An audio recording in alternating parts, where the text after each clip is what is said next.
This conference will now be recorded. अस्सलामु अलैकुम व रहमतुल्लाहि व बरकातुहू। अऊज़ु बिल्लाहि मिनश शैतानिर रजीम। बिस्मिल्लाहिर रहमानिर रहीम। रब्बि इश्रह ली सदरी व यस्सिर ली अमरी वहलुल उक़दतम मिन लिसानी यफ़क़हू क़ौली। रब्बि ज़िदनी इल्मा। अल्लाहुम्मा अरिनल हक़्क़ हक़्क़न वरज़ुक़ना इत्तिबाअह व अरिनल बातिला बातिलन वरज़ुक़ना इज्तिनाबह।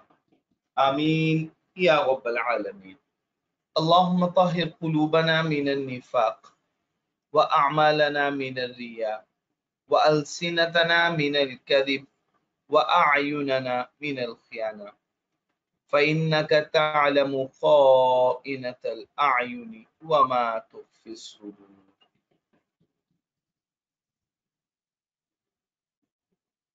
जी बच्चे, कल मैंने आप लोगों को एक असाइनमेंट सेंड की थी। पास्ट पेपर्स के क्वेश्चंस थे और उनके साथ उनके सॉल्यूशंस भी साथ ही अटैच थे। उम्मीद है आप लोगों ने वो असाइनमेंट की होगी। ठीक है, उसमें क्वेश्चन नंबर 1 था, वो गलती से अटैच हो गया है। फाइनल अकाउंट क्या है, जब मैं आप लोगों को बाकी पोर्शन फाइनल अकाउंट का करवा दूंगा तब वो क्वेश्चन आप सॉल्व कीजिएगा। अभी वो क्वेश्चन सॉल्व होने वाला नहीं है, थोड़ा सा मुश्किल है वो आप लोगों के लिए इस स्टेज पे सॉल्व करना। ठीक है, तो वो क्वेश्चन आप लोगों ने इग्नोर कर देना था। वो मैंने देखा काफी लेट, मैं आपको पहले ही नहीं तो वरना मना कर देता।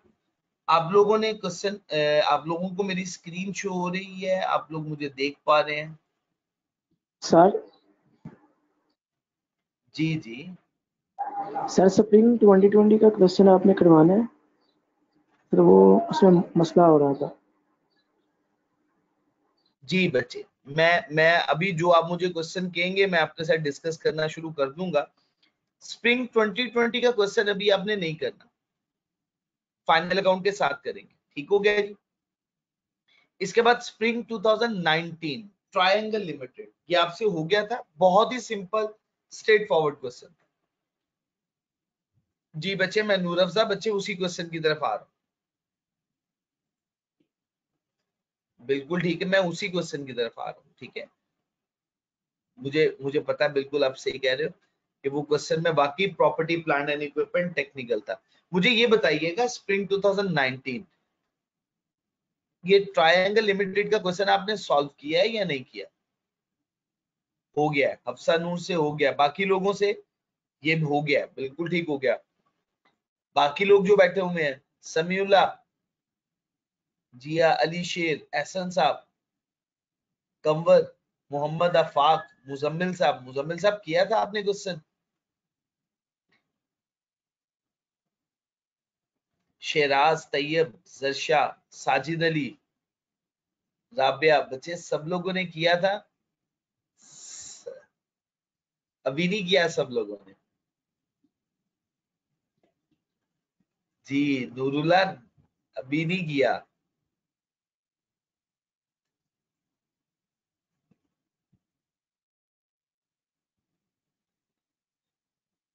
चलें जी बच्चे, आज भी हमारी क्लास वैसे शॉर्ट सी होगी क्योंकि आज जुम्मे का दिन है और कल आप लोगों ने वैसे छुट्टी ले रहे हो आप लोग, तो आपके पास है दिन, आप लोग इसको डिस्कस कीजिएगा क्योंकि मुझे कुछ इसकी डेफर टेक्स की कुछ टेक्निकल बातें आपके साथ फर्दर डिस्कस करनी। अब वो फिजिकल क्लास में ही मैं आपके साथ डिस्कस कर पाऊंगा। एक कॉन्सेप्ट, डेफर टेक्स लायबिलिटी को हम हर सिचुएशन में राइज करते हैं, लेकिन डेफर टैक्स एसेट हर सिचुएशन में, चाहे डिडक्टेबल टेम्परेरी डिफरेंस ही क्यों ना आ रहा हो, डेफर टैक्स एसेट ही क्यों ना बन रहा हो, हम फिर भी हर सिचुएशन में defer tax asset books of accounts में रिकॉर्ड नहीं करते। इसका आंसर मुझे आप लोगों ने ढूंढ के बताना है, मैं आप लोगों को डिटेल समझाऊंगा, होमवर्क में दे रहा हूं आप लोग। बाकी इसके अलावा जो असाइनमेंट मैंने आपको सेंड की हुई है, रिपीट कर दें होमवर्क। आवाज कट रही है सर मैंने कहा कि होमवर्क रिपीट कर दें। किसी और बच्चे का मैसेज आया था कि आवाज कट रही है, मैं उसको रिपीट कर रहा था। ठीक है बच्चे, सवाल ये है कि डेफर्ड टैक्स एसेट हम हर सिचुएशन में बुक्स ऑफ अकाउंट्स में रिकॉर्ड नहीं करते, और इस पे एमसीक्यूज भी आ चुका होगा। ठीक है, क्यों नहीं रिकॉर्ड करते, उसके लिए हमें, मैं हिंट दे देता हूं आपको, इसके अंदर हमें प्रोबेबल फ्यूचर प्रॉफिट्स को कंसीडर करना होता है। आपने इसका जवाब मुझे अब सोच के या ढूंढ के बताना जरूर है, बाकी मैं डिटेल में इंशाल्लाह आपके साथ डिस्कस करूंगा। एमसीक्यूज भी जब डिस्कस करूंगा तो ये कॉन्सेप्ट डिस्कस हो जाएंगे, और एक दफा आईएएस 12 की पूरी समरी आप लोगों के साथ इंशाल्लाह, अब उम्मीद है फिजिकल क्लास में हम लोग डिस्कस कर पाएंगे इसको। ठीक है जी बच्चे, तो बच्चे आज सवाल शुरू करते हैं डिस्कस करना। बच्चे कह रहे हैं जी हमें सवाल करवा दीजिएगा आप रोज लिमिटेड। जी मैं रोज लिमिटेड के क्वेश्चन की तरफ आ रहा हूँ। आऊज़ु बिल्लाहि मिनश शैतानिर रजीम, बिस्मिल्लाहिर रहमानिर रहीम। जी बच्चे ये है क्वेश्चन रोज लिमिटेड का क्वेश्चन, रिवीजन लेवल क्वेश्चन है ये भी, इसके साथ बच्चे जरूर लिखिएगा। सेम टाइम पे क्लास होगी बच्चे। रोज लिमिटेड आरएल फाइनलाइज कर रही है अपनी फाइनेंशियल स्टेटमेंट को, year ended 31 December 2017। In this respect the following information has been gathered. ये इंफॉर्मेशन आपके सामने, एप्लीकेबल टैक्स रेट है 30%। हर उस जगह पे जहां पे ये मेंशन नहीं किया वहां पे 30% यूज करना है। इसके अलावा जहां पे कोई और रेट बता दिया गया है, जो रेट बता दिया गया आपने वो रेट यूज करना है, except stated otherwise. During the year RL incurred advertising cost. अच्छा, अब इससे पहले कि हम बाकी इंफॉर्मेशन पढ़ें, जरा इसकी रिक्वायरमेंट ना पहले पढ़ लें।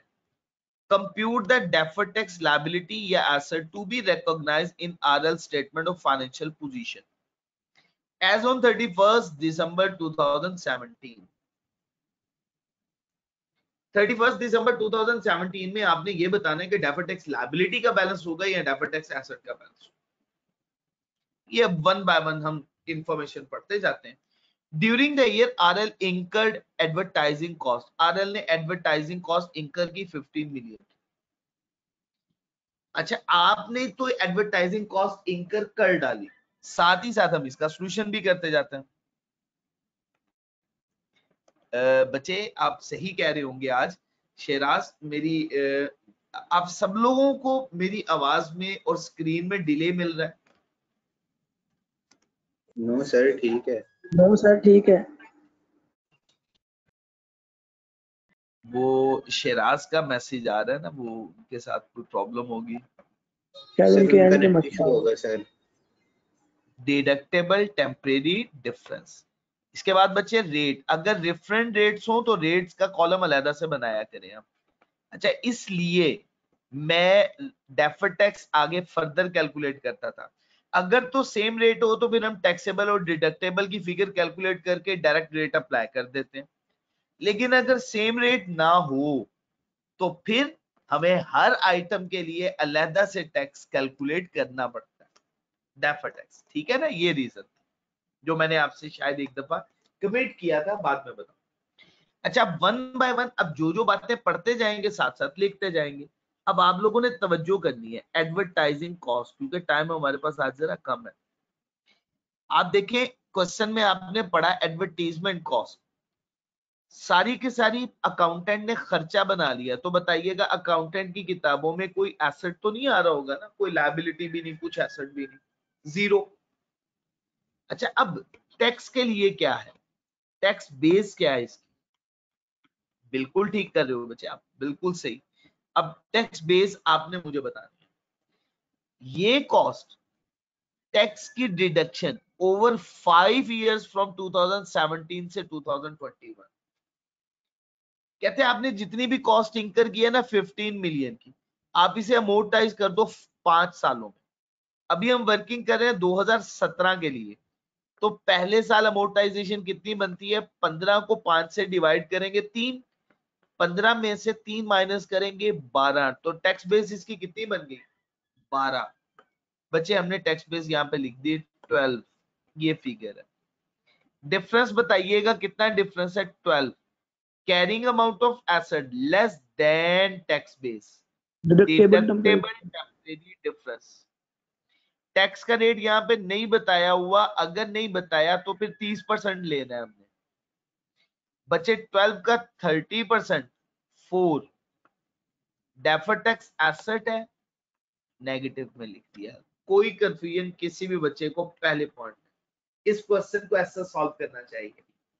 एक एक करके आप लिखते जाए, साथ साथ इसको सॉल्व करते जाए। जी जी समीउल्लाह। टैक्स रेट 30% है तो सर 3.6 नहीं आएगा? चेक कर ले प्लीज। 3.6 आएगा, गलती होगी, बिल्कुल सही कह रहे हैं, 36 है ना, प्लस 3 टाइम्स, तो ये फिगर 3.6 है। जी बच्चे, अब क्लियर है सब लोगों को? कोई कंफ्यूजन तो नहीं पहले पॉइंट में? इस क्वेश्चन का फर्स्ट पॉइंट हमने कर लिया कंप्लीट सॉल्व। अच्छा, अब second point, trade and other payables amounted to ₹40 million 31st December 2017, which include unearned commission 10 million का। अब इसके दो टुकड़े कर लेते हैं। पहला टुकड़ा करते हैं हम अनअर्न्ड कमीशन का।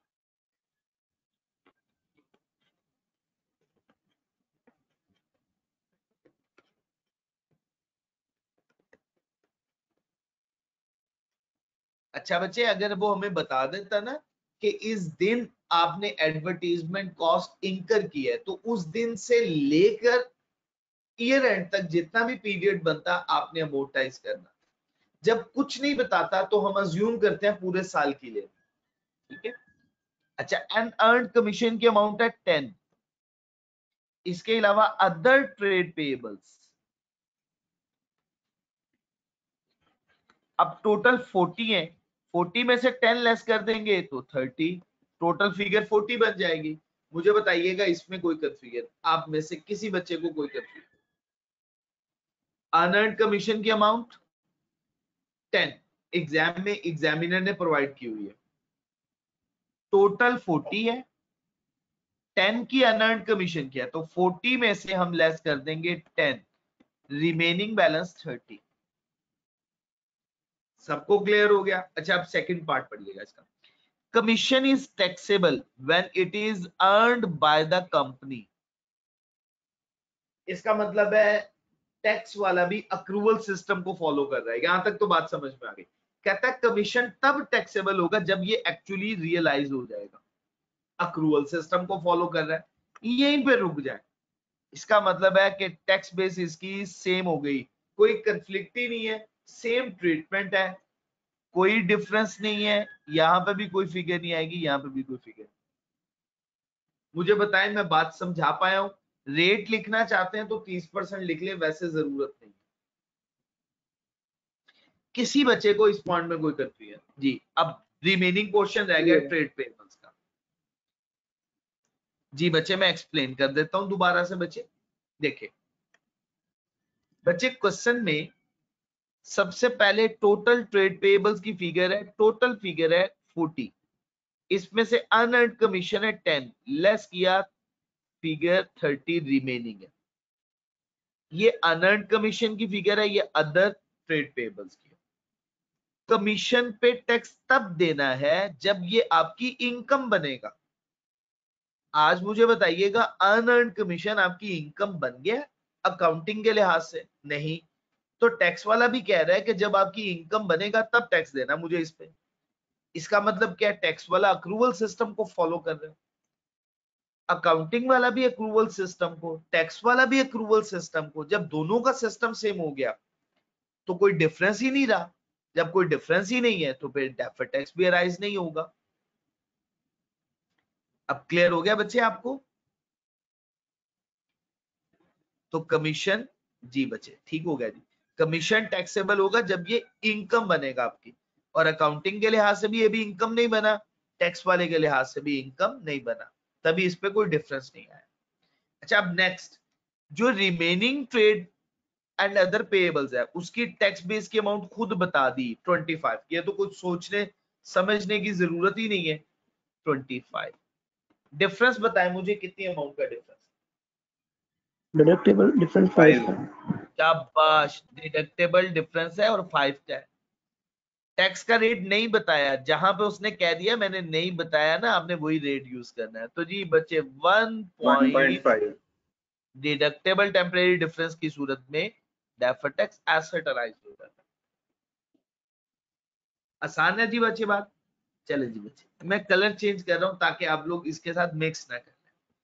अच्छा जी, अब नेक्स्ट अगला other receivables. Other receivables amounted to ₹17 million. Total amount है 17। तवज्जो कीजिएगा, टोटल कितनी है? 17, जिसमें शामिल है डिविडेंड रिसीवेबल 8 मिलियन का। 8 मिलियन का डिविडेंड रिसीवेबल है, माइनस करते हैं, बाकी फिगर है 9 मिलियन की, ये अदर है। अभी पहले तो हम ये काम करते हैं ना, डिविडेंड रिसीवेबल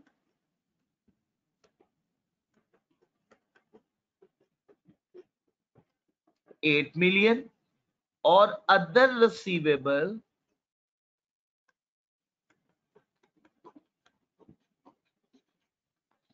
$9 मिलियन। आपने ये लिख लिया, मुश्किल बात तो नहीं। अब आ जाए दोबारा क्वेश्चन की तरफ वापस। डिविडेंड इनकम टैक्सेबल होगी रिसीट बेसिस पे और टैक्स का रेट लगना है 20%। 2017 में, अभी रुक जाना है यहीं पे, डिविडेंड इनकम टैक्सेबल होगी रिसीट बेसिस पे। मुझे बताएं क्या डिविडेंड इनकम रिसीव हो गई है आपको? टैक्स के लिहाज से रिसीव हो गई नहीं है? सर, रिसीवेबल है। रिसीव नहीं हुई। शाबाश, टैक्स के लिहाज से आपको रिसीव नहीं हुई। इसका मतलब है जब रिसीव नहीं हुई तो रिसीट बेसिस पे है। टैक्स वाला रिसीट बेसिस पे, अकाउंटिंग अक्रूवल सिस्टम पे, तभी तो रिसीवेबल बुक किया ना। उसने एंट्री क्या पोस्ट की होगी? डिविडेंड रिसीवेबल को डेबिट किया होगा, डिविडेंड इनकम को क्रेडिट किया होगा। टैक्स बेस क्या हो जाएगी?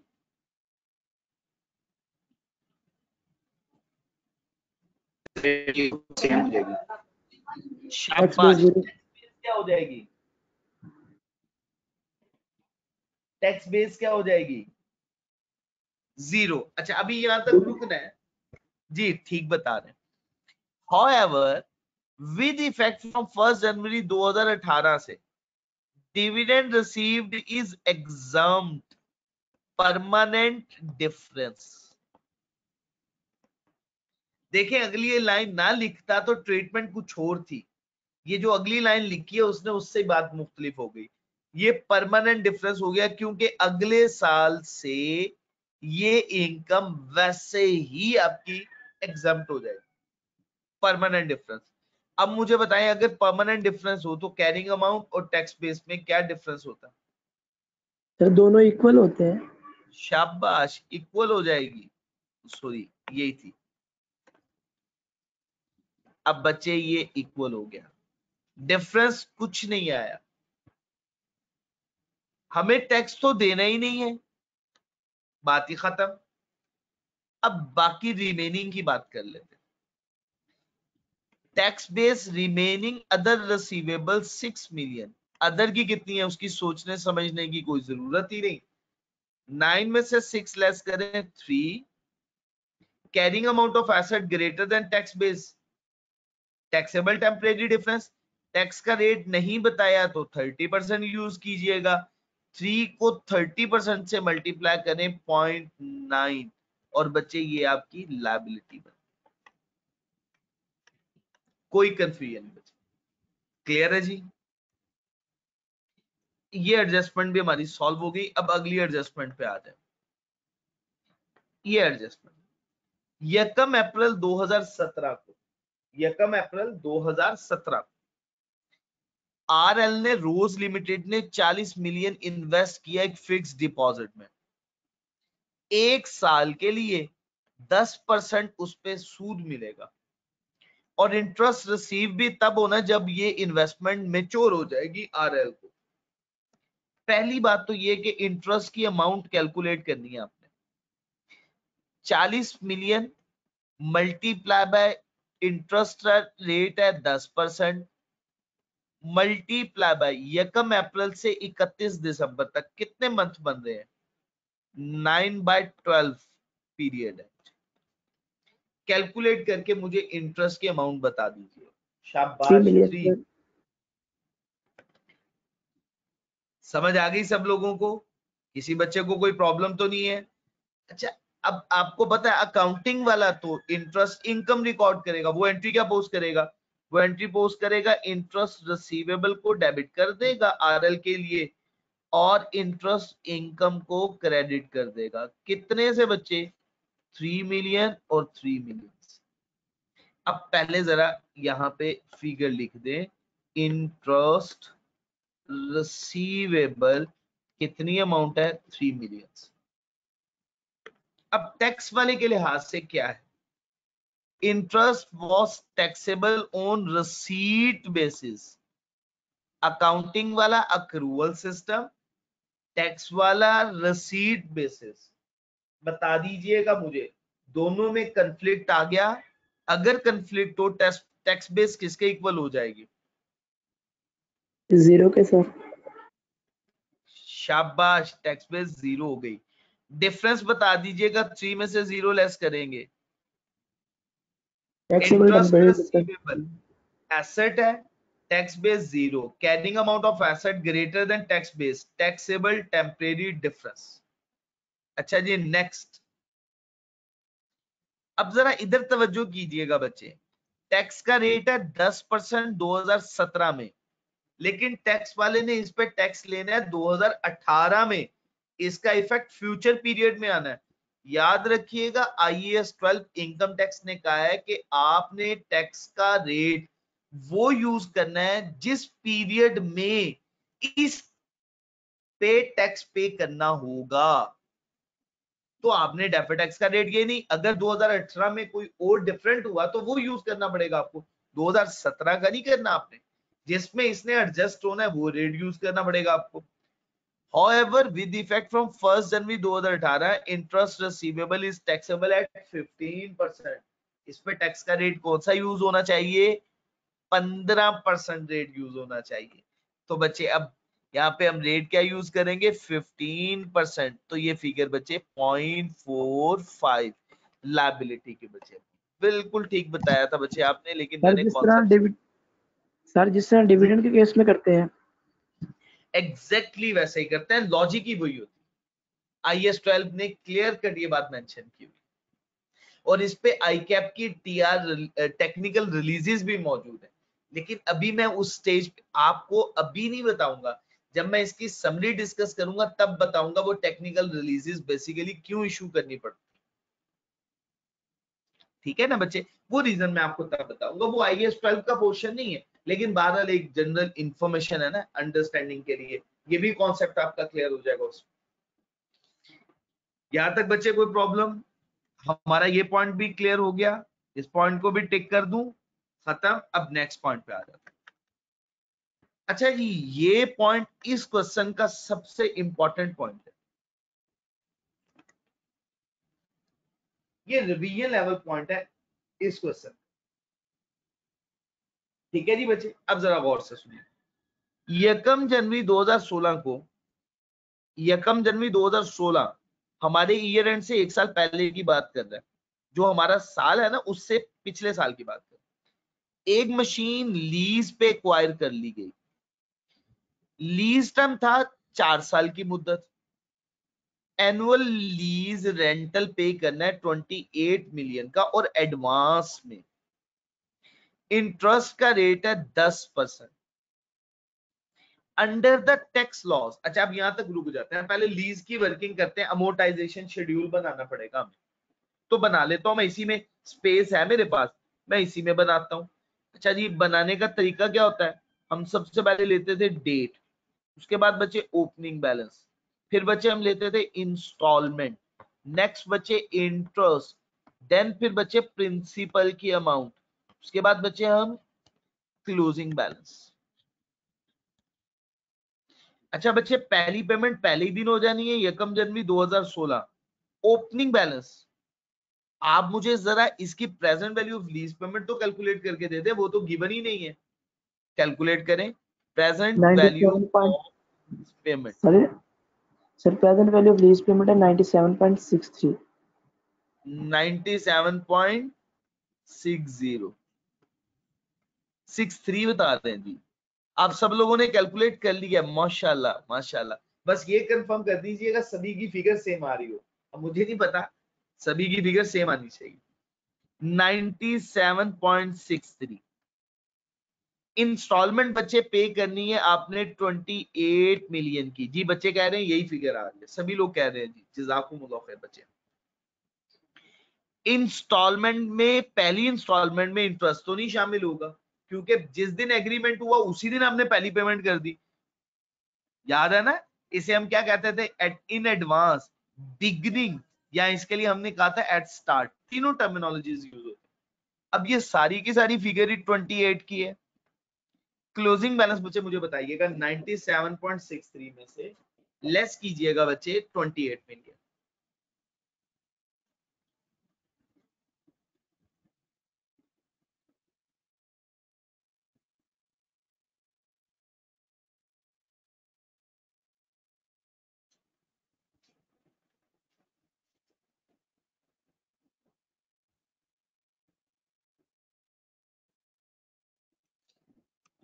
जी आपने मुझे बताया नहीं अभी तक बच्चे, कैलकुलेट करके मुझे बता दें, लेस कर दें, सिंपल 69.63। अच्छा बच्चे नेक्स्ट पेमेंट 1 जनवरी 2017 को होगी 69.63, 28 मिलियन की इंस्टॉलमेंट है बच्चे। इंटरेस्ट की अमाउंट बच्चे कैलकुलेट करके बताइएगा कितनी अमाउंट बनती है।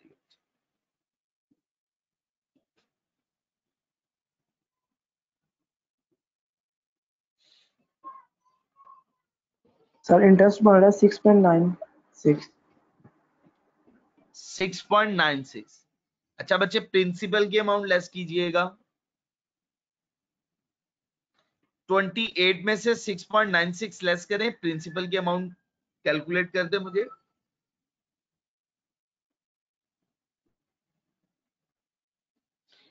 $21.04। अच्छा बच्चे अब 69.63 में से 21.04 लेस करें,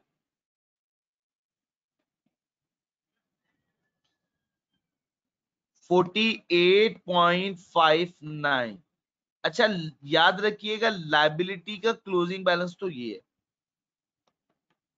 31 दिसंबर 2017, 31 दिसंबर 2017।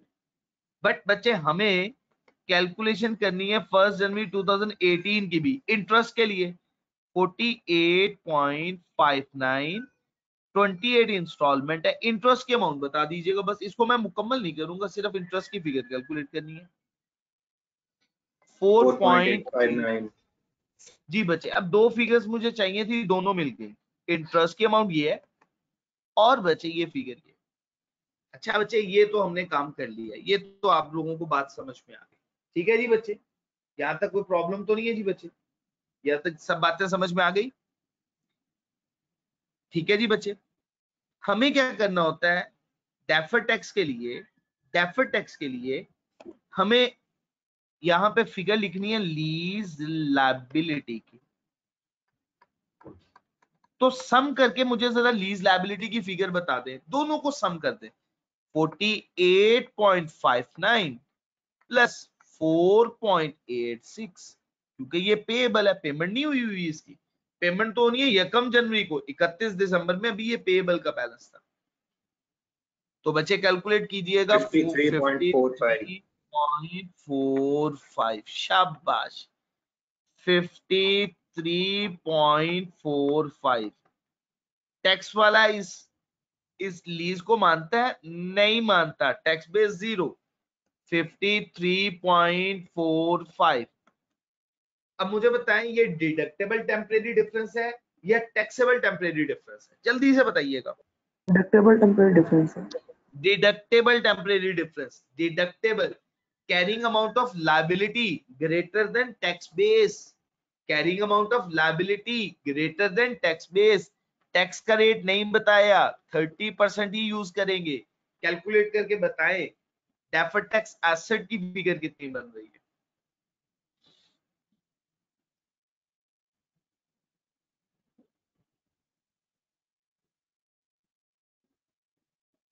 $16.035 लीज लायबिलिटी की फिगर।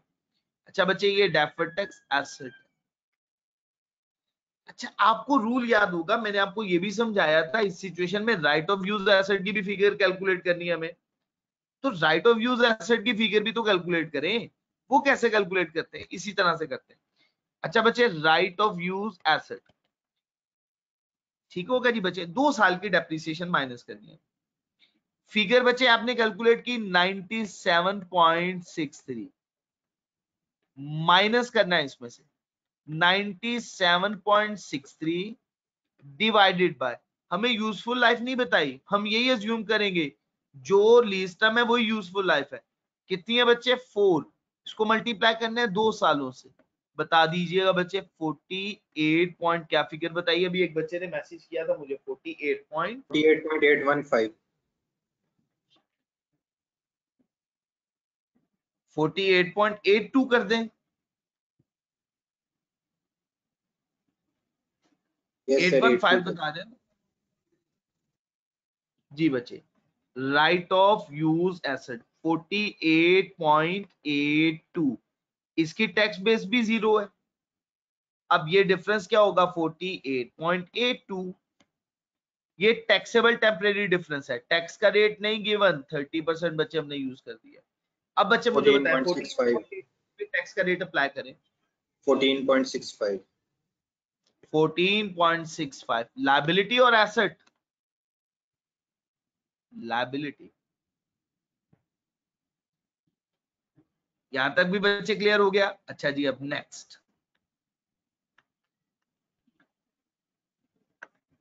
ये पॉइंट तो बहुत ही इंपॉर्टेंट है, रिवीजन लेवल पॉइंट।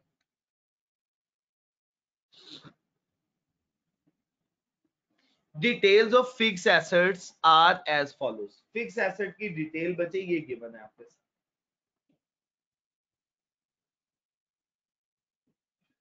यकम जनवरी 2017 को आरएल ने एक प्लांट खरीदा 250 million.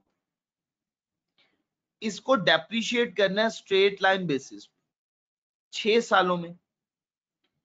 RL is also obliged to इंकर डीकमीशनिंग कॉस्ट, उसकी रिस्पॉन्सिबिलिटी है उसने डीकमीशनिंग कॉस्ट भी इंकर करनी 50 मिलियन की एंड ऑफ यूजफुल लाइफ, जब प्लांट की यूजफुल लाइफ खत्म हो जाएगी तब। और डिस्काउंट रेट है 8%। डिस्काउंट रेट बच्चे कितना गिवन है 8%। अब इसके लिए मैं कुछ वर्किंग करना चाह रहा हूं लेकिन मैं सेपरेट पेज यूज करूंगा, ठीक है जी। अब जरा गौर से सुनिए। IAS 16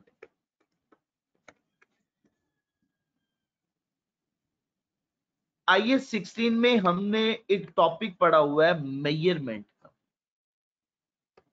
किसी भी स्टैंडर्ड को हम पढ़ते हैं तो उसमें 4 बातें बहुत अहम होती हैं। पहली बात उसकी रिकॉग्निशन, दूसरी बात उसकी मेजरमेंट, तीसरी बात उसकी प्रेजेंटेशन और लास्ट वन है डिस्क्लोजर। IAS 12 का पैटर्न जरा डिफरेंट है, इस वजह से मैं वो इनको डिस्कस नहीं कर रहा हूं। लेकिन आपको ये बात याद होगी जब मैं आपके साथ लीजेस डिस्कस कर रहा था तब मैं ये पैटर्न फॉलो कर रहा हूं। अच्छा अब IAS 16 में मेजरमेंट 2 तरह से, इसकी पहली मेजरमेंट कहलाती है initial measurement at recognition time, और दूसरी मेजरमेंट कहलाती है सबसीक्वेंट मेजरमेंट।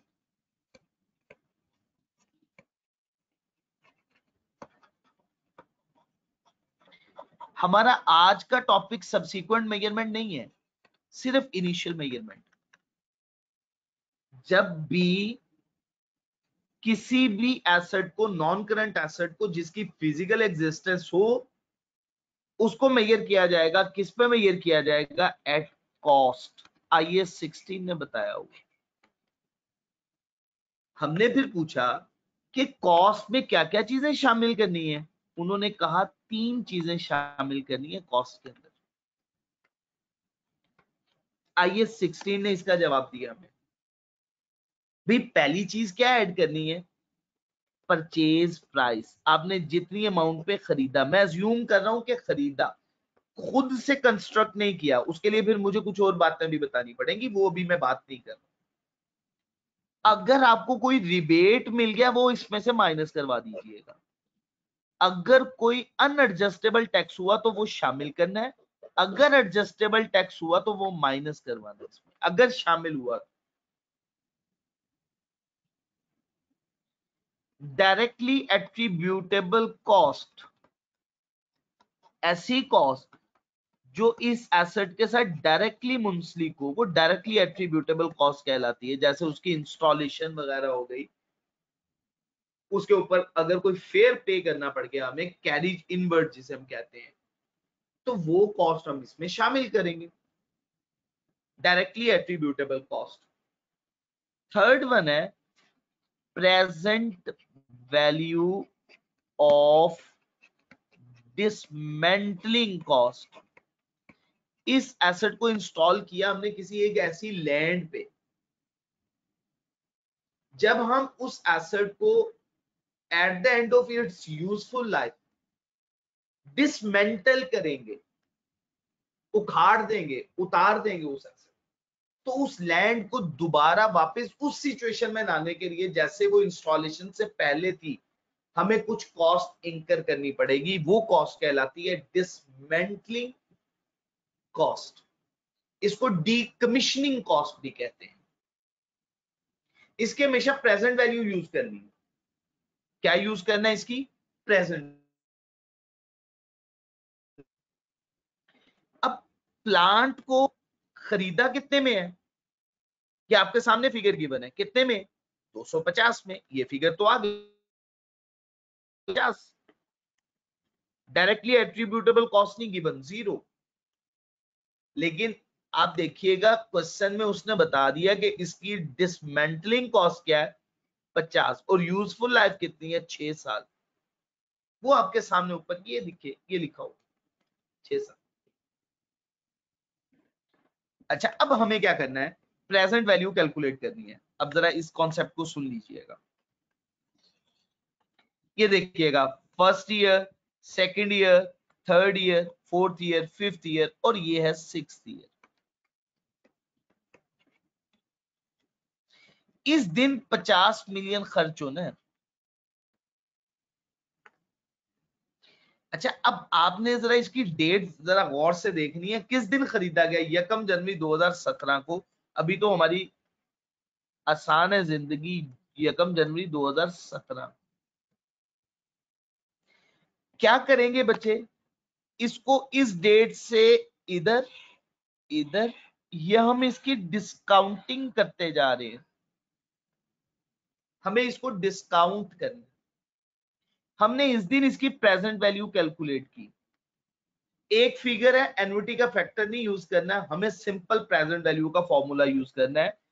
50 मिलियन है, 1.08 डिस्काउंट रेट है 6 साल से। कैलकुलेट करके बता दीजिएगा फिगर क्या। एक बच्चे ने मैसेज किया था, मैं ओपन कर लेता हूं। बच्चे ने मुझे बताया राउंड ऑफ करके 32, राउंड ऑफ करके बताया एग्जैक्ट ये 32। वैसे 31.50 मैं वही यूज कर लेता हूं, पूरी फिगर जो बता रहे हैं बच्चे मुझे 31.50। आप मुझे बताइएगा ये बात मैं समझा पाया हूं? अब हमें प्लांट में ये फिगर तो एज इट इज शामिल कर देनी है। 31.50 प्लांट की इनिशियल मेजरमेंट के टाइम पे वैल्यू क्या हो गई? प्लांट की वैल्यू हो गई है 281.50। इसमें से साल भर की डेप्रिसिएशन माइनस कर दें। अकाउंटिंग के लिए मैं कैरिंग अमाउंट कैलकुलेट करने लगा हूं। कैसे कैलकुलेट करूंगा? 281.50 माइनस 1 साल भर की डेप्रिसिएशन।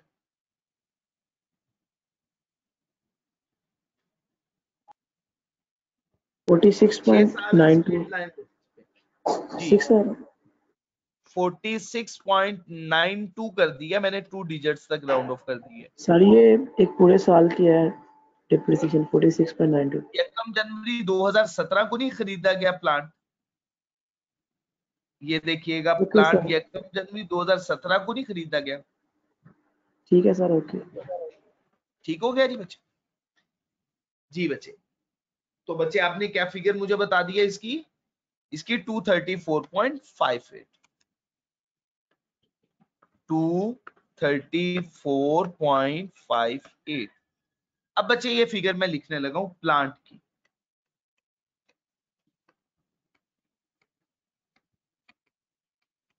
अभी मैं सिर्फ यहीं तक क्यों, इससे आगे बात नहीं कर रहा हूं। 234.58, जरा टेक्स्ट वाले की बात सुन लेते हैं, इससे अगली वाली बातें अभी इग्नोर करते हैं, क्या है क्या नहीं है वो मैंने अगला पॉइंट अभी इग्नोर कर दिया, मैं बाद में पढ़ता हूं। ये बात जरा इंपॉर्टेंट है, पढ़ लेते हैं पहले। Dismantling cost will be allowed for tax purpose when paid. बस यही रुक जाए, मुझे बताएं टैक्स वाला इस कॉस्ट को मानता है या नहीं मानता। वो कहता है जब आप पे करना ना खर्चा बना लेना। इसका मतलब है आज के दिन यकम जनवरी 2017 को क्या हमारे एसेट की कॉस्ट का हिस्सा बनाने देगा? हमें नहीं बनाने दे रहा, कहता है आपने इसको रिकॉर्ड नहीं करना। इसका मतलब है फर्क आ गया, टैक्स बेस हमें अब कैलकुलेट करनी पड़ेगी 250 की बेसिस पे। अब माइनस करते हैं इसमें से डेप्रीसिएशन, 250 को डिवाइड करते हैं 6, क्योंकि टैक्स की डेप्रीसिएशन अगर उसने हमें बता दी है तो फिर हम वो यूज करेंगे। देखें टैक्स की डेप्रीसिएशन फिक्स एसेट पे 10% लेनी है रिड्यूसिंग बैलेंस मेथड को यूज करते हुए। Full year depreciation is allowed in the year of purchase, no depreciation in the year of disposal. ठीक हो गया? बता दें जी बच्चे 250 पहला साल है, सिंपल है, 250 को 10 से डिवाइड करेंगे 25 बन जाएगी। 250 को 25 में से माइनस कर देंगे, फिगर क्या है 225। जी बच्चे ये फिगर हम यूज करने लगे हैं बच्चे, ये फिगर है 225। डिफरेंस बता दें बच्चे कितना बनता है।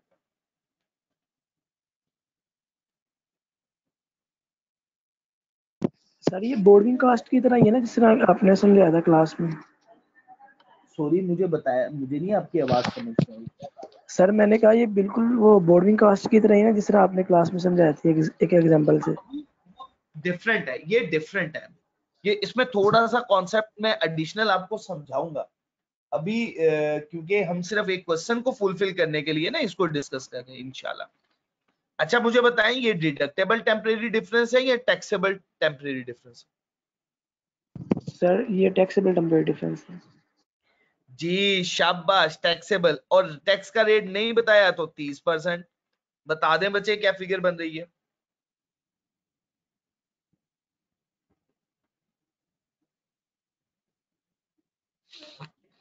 28.74 लायबिलिटी।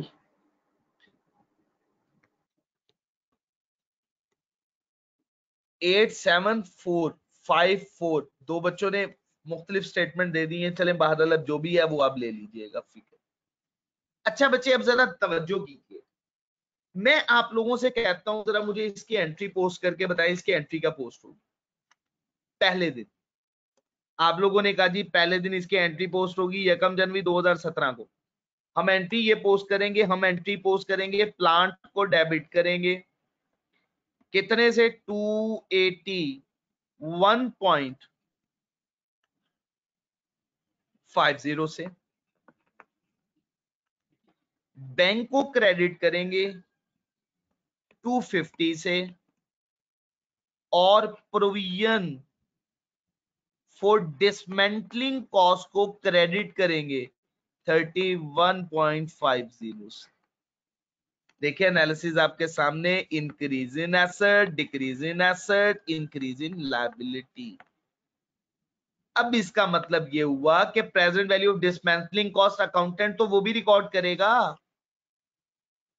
बट हमें इसकी वैल्यू पहले कैलकुलेट करनी है 31 दिसंबर 2017 पे इसकी वैल्यू क्या बन रही है। उसके लिए हमें इसे अनबाउंड करना पड़ेगा। अनबाउंड का मतलब क्या है, ये स्प्रिंग ओपन करना पड़ेगा, इसको दोबारा वापस यहाँ पे लाना पड़ेगा, यहाँ पे लाना पड़ेगा। इसको अनबाउंड करने का तरीका क्या है, यहाँ पे प्रेजेंट वैल्यू कैलकुलेट कर दो। प्रेजेंट वैल्यू कैलकुलेट करोगे बच्चे कैसे, 50 ओवर 1.08 रेज टू पावर 5 करके कैलकुलेट करते हैं। मुझे बता दें क्या फिगर बना।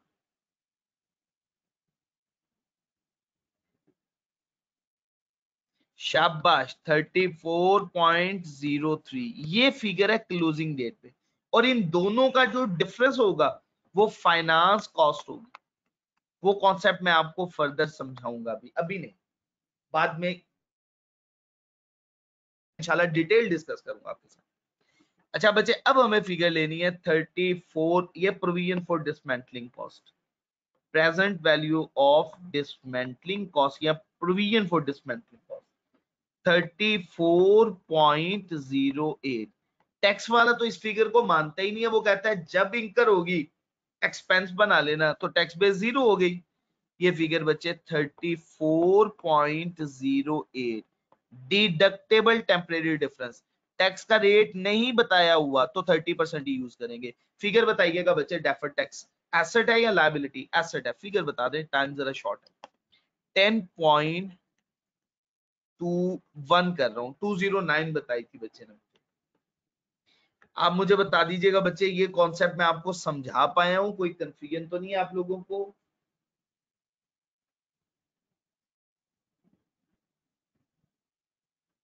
सब सर बच्चों को क्लियर है। बात समझ में क्लियर है? जज़ाकुमुल्लाह खैर, सबको क्लियर, अल्हम्दुलिल्लाह अल्हम्दुलिल्लाह। अच्छा जी बच्चे, अब लास्ट वन पॉइंट है, सिर्फ एक ही पॉइंट रह गया मशीन का, वो पढ़ लेते हैं। 1 जुलाई 2017, आप देखें मिड ईयर बड़ी इंपॉर्टेंट बात है, मिड ईयर आरएल ने एक 4 बिल्डिंग्स में से जो कि 60 मिलियन की उसने खरीदी थी, एक बेच दी। मैं रिपीट कर रहा हूं, 1 जुलाई 2017 को RL sold one of its 4 buildings, 4 rupees sorry 60 million की बेची। These buildings were acquired 1 January 2013 at a cost of rupees 100 million each। Her building कितने की थी? 100 मिलियन की थी, और यूजफुल लाइफ है इसकी 30 साल। समझ आ गई बच्चे बात की? अब इसके दो तरीके होते हैं वर्किंग करने के, दो तरीके हो सकते हैं। मैं आसान वाला तरीका, क्योंकि मेरे पास टाइम शॉर्ट है, दूसरा नहीं बता पाऊंगा, एक करके आपके साथ डिस्कस कर। एक 3 बिल्डिंग्स को सेपरेट कर लो, जो एक बिल्डिंग बेच दी है उसको सेपरेट कर लो, उसको जरूरत ही नहीं है करने की, हमने जो 3 बिल्डिंग्स है वो पिक कर लेनी, क्योंकि क्लोजिंग बैलेंस ही उसका बचा है। स्टेटमेंट ऑफ फाइनेंशियल पोजीशन की डेट पे 31 दिसंबर पे बिल्डिंग 3 बची है, जो बिल्डिंग बिक गई है उसको रहने दो, छोड़ दो। कॉस्ट कितनी थी? 100 मिलियन की एक है, 3 कितने की होंगी? माइनस कर दें एक्यूमुलेटेड डेप्रिसिएशन, बता दीजिएगा बच्चे। 300 डिवाइडेड बाय 30 साल थी ना बिल्डिंग की लाइफ,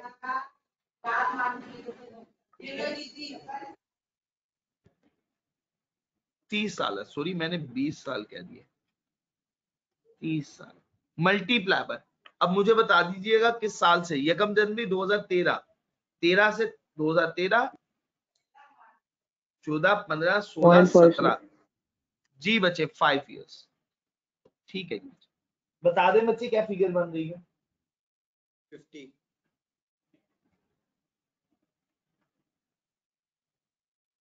शाबाश, 50 जी। 300 में से 50 लेस कर दें, 250। ये तो हमने कैरिंग अमाउंट कैलकुलेट कर दी। टैक्स बेस भी बता दीजिएगा बच्चे। कॉस्ट है बच्चे 300, अब टैक्स की डेप्रिसिएशन आपको कैलकुलेट करनी है। टैक्स डेप्रिसिएशन कैलकुलेट करने के लिए क्या तरीका यूज किया जाता है? सर जो उसने बताया, हाँ, जितने टाइम्स है वो उससे मल्टीप्लाई करते जाए आप, स्ट्रेट फॉरवर्ड।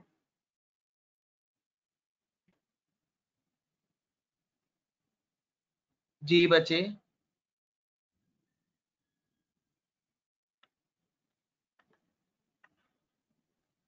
उसने बताया हुआ है उसने कहा हुआ है कि आपने 10% रिड्यूसिंग बैलेंस मेथड लेना है,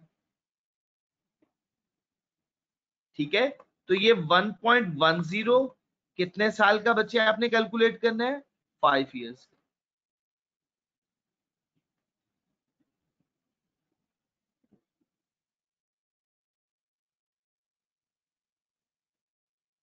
ठीक है जी बच्चे, तो आप इसकी कैलकुलेशन अब कर लेंगे। जो भी फिगर आए वो आपने यहाँ पे इंसर्ट कर देनी है बच्चे। ये मशीन की होगी, मशीन की फिगर बच्चे कैरिंग अमाउंट आपने कैलकुलेट कर दी 250। जो भी टैक्स बेस की फिगर हो, बाकी डिफरेंस आपने, क्योंकि टैक्स का रेट उसने नहीं बताया हुआ, 30% अब यूज कर लेंगे, बाकी कर लेंगे। अब आप लोग मुझे बता दें। सर ये जो आपने ऊपर डिविडेंड वाली एडजस्टमेंट करवाई है, जी आफाक क्या कह रहे हो बच्चे आप?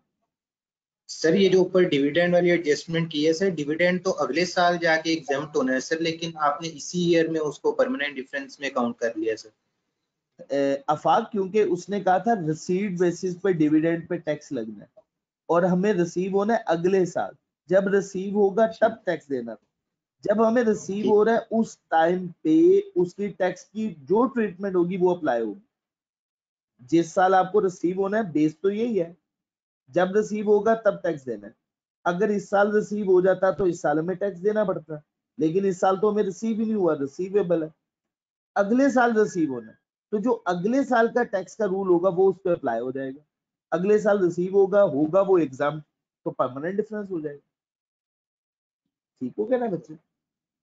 मैंने आपको याद है ये बात बताई थी, डिफरेंसेस दो तरह के होते हैं।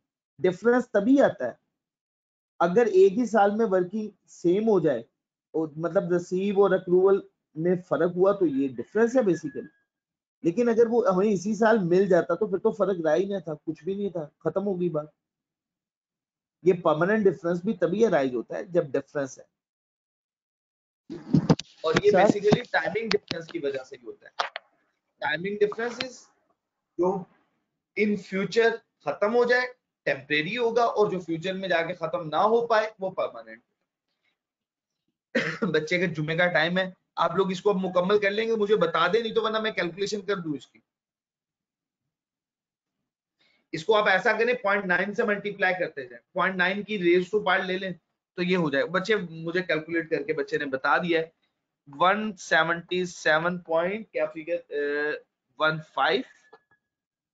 जो भी डिफरेंस होगा बच्चे अब कैलकुलेट कर लीजिएगा। ये नेट आपकी लायबिलिटी या एसेट की फिगर बन जाएगी। अपना ख्याल रखिएगा बच्चे, मुझे दुआ में याद रखिएगा।